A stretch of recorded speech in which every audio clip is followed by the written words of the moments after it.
السلام علیکم۔ آج میں صبح صبح اٹھا تو ایک بات میرے ذہن میں آیا تو میں سوچا آپ کے ساتھ شیئر کر دوں۔ بات یہ ہے کہ آج کل بہت زیادہ بحث چل رہا ہے کہ اسلام ورسس ایتھیسٹ اور یہ سب، لیکن ایک طے شدہ بات ہے کہ یہ کائنات اپنے سے وجود میں نہیں آ سکتا۔ ایک اپنے سے وجود میں آنا اتنی کمپلیکس کائنات کا پاسبل نہیں ہے۔ تو سمپل سا بات ہے، اس کا کوئی کریٹر ہے۔ جب اس کا کوئی کریٹر ہے تو ایک کریٹر جو اتنا بڑا کائنات کو پیدا کر سکتا ہے، اتنے اربوں خربوں گیلیکسی تارے یونیورس کو پیدا کر سکتا ہے، اور اس میں ایک انسان کو بناتا ہے جو اتنا لاجیکل اور اتنا انٹلیکچوئل ہے۔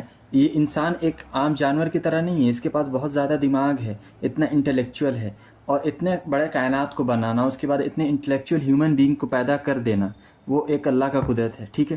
اگر اس کے بعد اسی طرح اگر وہ گاڈ اسی طرح انسان کو راہ چلتے چھوڑ دے جس طرح اور سب جانور کو چھوڑ دیا، تو وہ خدا نعوذ باللہ ایک لاجیکل خدا نہیں ہوگا کہ اتنا آپ انسان کو عقل دیے، اتنے پاورفل دماغ دیے، اس کے بعد آپ اس انسان کو اسی طرح راہ چلتے چھوڑ دے رہے ہیں۔ تو بے شک وہ خدا جس طرح ایتھسٹ کہتے ہیں کہ وہ خدا ظلم کروا رہا ہے، بے شک وہ چھوڑ دیا انسان کو ایسے برائی کرنے کے لیے کروا، تو وہ خدا بے شک غلط ہو جائے گا۔ لیکن ہاں، وہ خدا بے شک غلط نہیں ہوگا جو انسان اتنے یہ ایک لاجیکلی پروون بات ہے کہ جو اتنے انسان کو پرووائڈ کرے مائنڈ اور اس کے بعد کوئی گائیڈ نہ کرے، تو وہ خدا اللاجیکل ہوگا۔ لیکن وہ خدا یہ لاجیکلی یہ بھی پروو ہوتا ہے کہ ہاں وہ خدا صحیح ہے جو ایک اتنے انٹلیکچوئل انسان کو پیدا کر کے اس کو کوئی گائیڈ دے۔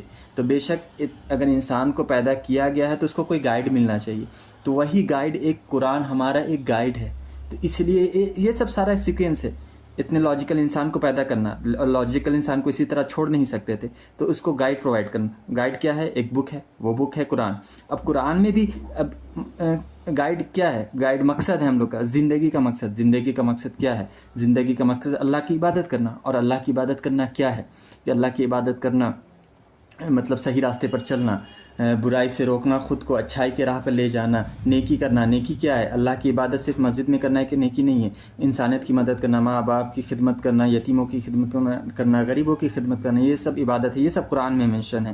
اور اس کے بعد اگر اتنا لاجیکل انسان اگر یہ سب چیز فالو نہیں کرے گا تو اس سے دوسرے کو گھاٹا ہو سکتا ہے، دوسرے کو نقصان ہو سکتا ہے۔ تو اگر نقصان کر رہا ہے اتنا لاجک، اللہ تعالیٰ اگر برین پرووائڈ کر چکے ہیں انسان کو، تو اگر اس کے بعد وہ صحیح استعمال نہیں کر رہا تو اس کا سزا اور جزا ملنا چاہیے۔ تو بے شک وہی سزا اور جزا آخرت میں ملے گا۔